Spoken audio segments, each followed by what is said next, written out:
Abby Mitchell, Reuben Pearce, and Luke Cox from the University of West London going to talk to us about Generation Z. For that, student nurses' experience of learning through immersive theatre.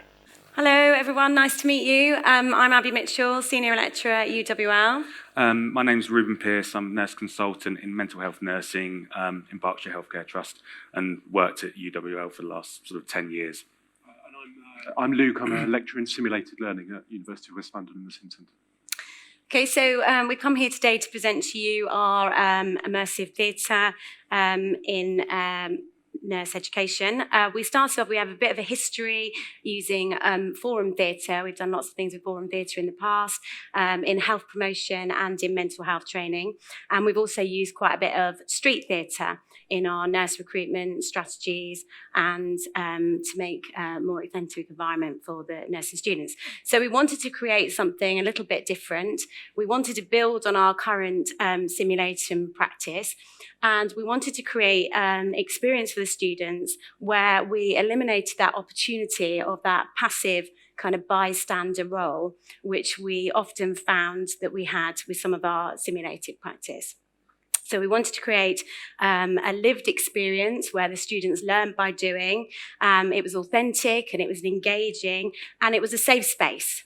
So although it emanated real life, it was something that the students could rehearse, and it was very safe to make mistakes somewhere that they could do that. So in that we set up this what we put together was a zombie apocalypse. We set it in a zombie apocalypse. We'll talk to you more about that in a minute. And we invited students to come into an event which they knew nothing about. So they had no preparation for this. We used service users to help us build this event. So we spoke to service users and they helped us with the scenarios, and they came and played some of the roles for us. We used actors from the acting school. And we used professional actors that, so we had diversity across the lifespan. So we're going to show you our short video clip of our immersive theatre, if that's okay, and then we'll talk to you about it. Needs to turn up the volume, I think.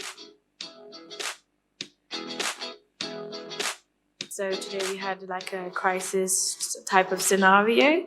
We weren't told at all until we went in there. I was kind of scared. I was like, hopefully zombies are not going to jump on us. But that wasn't the case. So this immersive theatre event is a hybrid intervention that we have created, emerging immersive theatre techniques and simulation techniques. Participants are introduced to the story in an introductory video, given a background, some information, before they're taken into a simulation room, which is set up as a real ward environment with actors who are experiencing real clinical conditions. And students are encouraged and put into a situation where they have to work a little bit more independently than they would normally find in practice. There's a relatively little supervision, and the patients they are caring for all have the potential to become very unwell. I'm there to provide a challenge for the nurses in training. We're in the room, we stay in character, and then we do the simulation with the scenario. For the nurses, like really hard to work out which person do they go to when they've got all these different patients, all of them are serious, all of them are in pain, and then when they go into that real ward, they've got all these tools and skills to go in there going, I know my stuff. The participants are taken through into the reflection room where they're given an opportunity to reflect individually from what they've seen, observed, or how they've managed, and as a group, how they work together as a team. Interacting with the other students was really easy. It felt like I knew them even before today, and I've never met them before. Communication, I think that's something that I could, in reflection, that I've learned that I could do better instead of looking at things more clinically.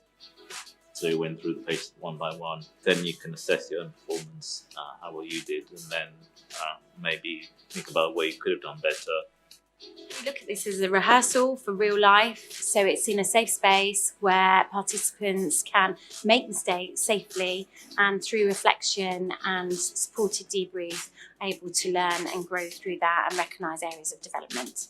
Yeah, I would recommend it. It's really good. Like, it's really helpful to learn, and also it assesses your own knowledge, so that's quite good. It was eye-opening. Like, my specialty is mental health, but with this today, I realized I have to go read more. When we're close to qualifying, and I think at this point you do question yourself a little bit and say, am I ready?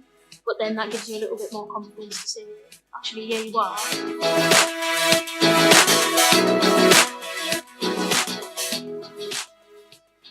Thank you. So sort of building on what Abby said a little bit, the immersive side of it was about really destabilising, in a sense, the learners before they go into the room or into the situation, creating some anxiety and sort of avoiding the sort of passive observational kind of role that can happen sometimes during simulation. The sort of zombie side of it came about because we wanted to create a sort of crisis event where people maybe, it's kind of situation where people may have been drafted in after a big event. It might have been sort of like a train crash or even a terrorist incident, something like that. However, we have students from very diverse backgrounds. There's certain protocols that need to be followed should there be a big event like that. But we wanted to capture the sort of nature of people being drafted in and thrown in and having to deal with what was in front of them at the time, prioritise, escalate, take on leadership roles and so on. So the zombie thing was a sort of way of doing that. It was a bit of fun as well for the students. They weren't expecting it. It created that anxiety. However, when they go into the room, so we set up the room so there's, or the area, so there's, they're sort of immersed with this sort of blood and limbs and things around because of this zombie apocalypse.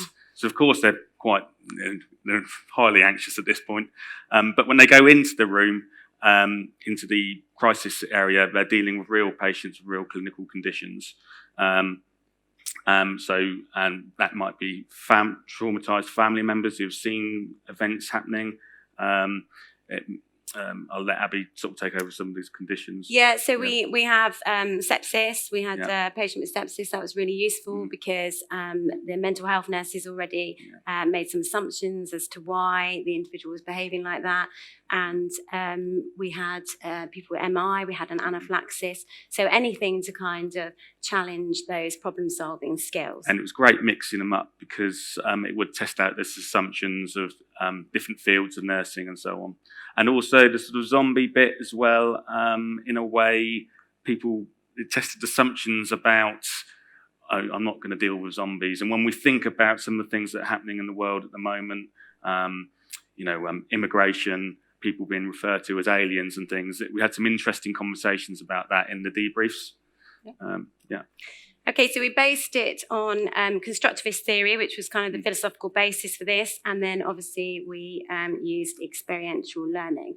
So to set it up, we piloted it on a group of senior academics and threw them into it. That was very amusing, and to see how they survived before we tried it out on our students.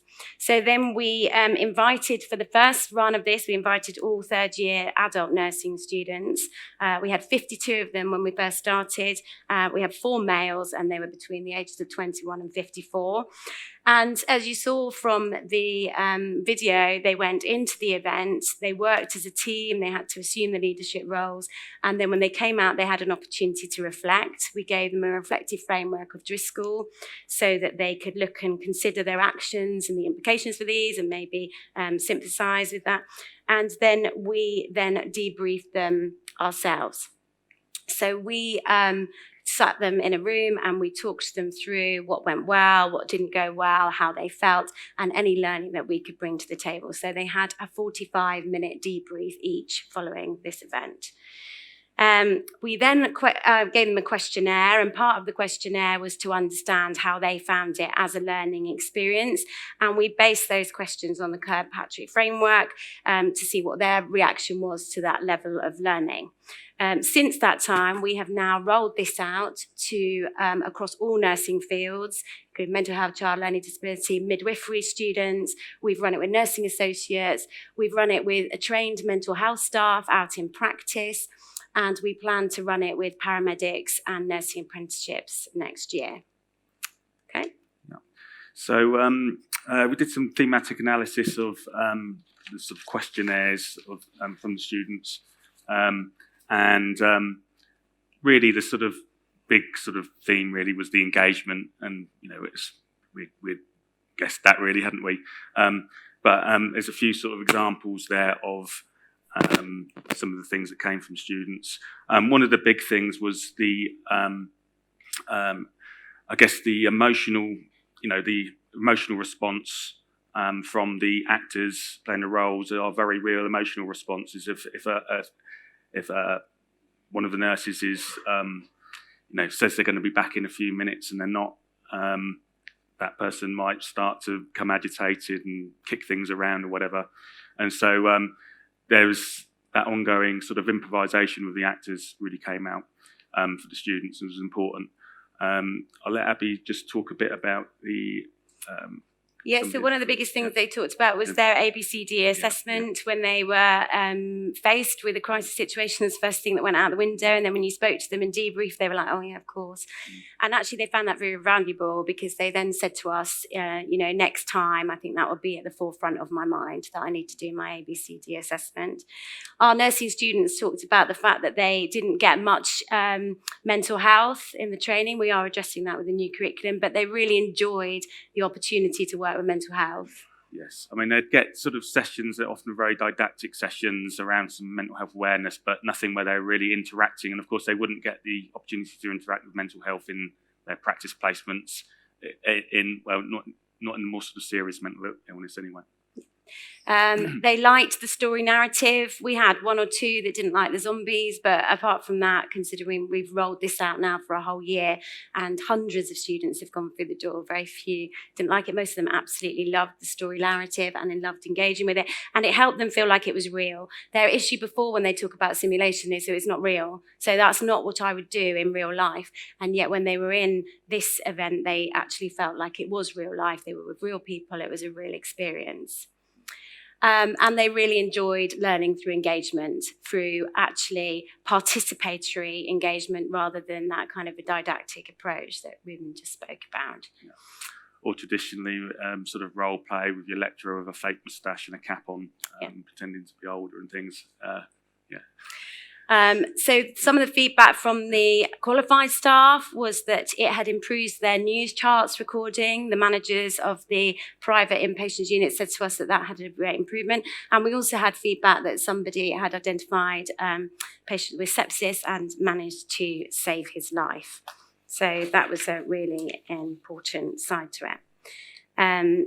So the only limitations that we had from this was that when we questioned the students, it was straight after the event, so it was opportunistic. They'd only just come out, so you could say that they were a little bit more excited. It was a bit of a snapshot view, and what we couldn't measure and what we're looking at measuring now in the future is what kind of skills they learned from this that are now transferable into practice. And sort of trickle-down effect, sort of reflecting over time. Yeah. Luke? So I wanted to talk a little bit about my role in the scenario. So I'm an emergency department nurse by background, so by default I ended up being the embedded practitioner in these scenarios. So we have a nurse who hands over the patients and then just kind of disappears, so they're sort of left to their own devices. That's really interesting from their perspective, seeing this kind of central figure in their kind of coordination as a team actually just leave and go off and do something else and not be there. And seeing how they then organise themselves into teams. That was something that came out really strongly in the debriefs about leadership and teamwork. It was a really good way of emphasising that. From the point of view of being an educator, what I'm used to is high fidelity simulation in which you can kind of control all the parameters of it. So you control the heart rate, control the respiratory rate. And this is something very different because, first of all, it's low stakes. We're not assessing people. But also we were able to, because of that, adapt the scenarios as we went. And there was a certain degree of letting go of control, because we have the students from London College of Music who are very enthusiastic actors, and they would go off on tangents related to the characters that they'd given us, which is exactly what we wanted them to do.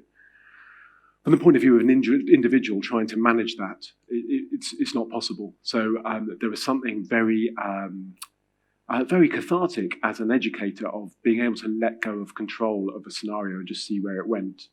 And that resulted in some very rich debriefs. So some of these actors would do things that we had not asked them to do. One of them managed to get hold somehow of the keys to our medicine cabinet and started necking packs of tablets.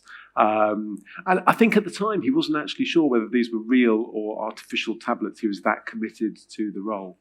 He did that, and I didn't know how to react to that in the instance, but also the students who are participants reacted to that in their own way. And again, that it brings out just such rich debriefing from the students. So the other big thing for me as an educator is that, so I used to work in a hospital medical simulation environment in which you'd have small groups and you'd have very focused debriefing. And you could have a day of simulation in which everybody gets to experience a simulation scenario and everybody gets involved in the debrief. And those of you who work in undergraduate fields will know it's just really not like that. We have such big numbers of people. And the challenge since I've started at UWL has always been, how do we get everybody involved in our simulation? Because people do switch off and they say, well, this isn't applying to me because I'm not in the simulation. You have a big class. The debriefs don't apply to everybody. And I don't think this is the perfect way to do it all the time, because this does have challenges and it is quite staff intensive, but it is a way. So I think immersive theatre is a really good way of getting everybody involved in the scenario, everybody involved in the debrief. And I spent a lot of time listening to the debriefing, trying to review it, trying to improve it. And it's just better. It's because it's smaller groups, because everybody's involved. It's richer. People are learning more. So I was very impressed with the outcomes of this. So that's my bit. Okay, thank you. So all we have here is just a few more feedback from the students about how they felt it improved their confidence, their decision making, that it was very well organised, and the gaps in their knowledge that were highlighted from doing the event. The fact that they enjoyed working together interprofessionally, the fact that they hadn't necessarily worked in such an intense environment together with mental health, child, LD, and the fact that they didn't just assume the natural role. So in some places you had child nurses dealing with the MI patients, or you had the mental health nurses dealing with their choking. And they really valued that experience and that kind of closure of that kind of mental physical health gap as well. So we just have some, obviously because it's zombies, we had to show you some pictures of some bloods and some dismembered limbs just to make it look good. And so that we felt that the implications for us was that the students had a deeper level of learning. They were learning in action. They had much greater participation than before, and that they were able to develop those reflective practice skills by the debrief and having their own opportunities to reflect straight afterwards as well. Thank you so much. Thank you. Thank you. Thank you.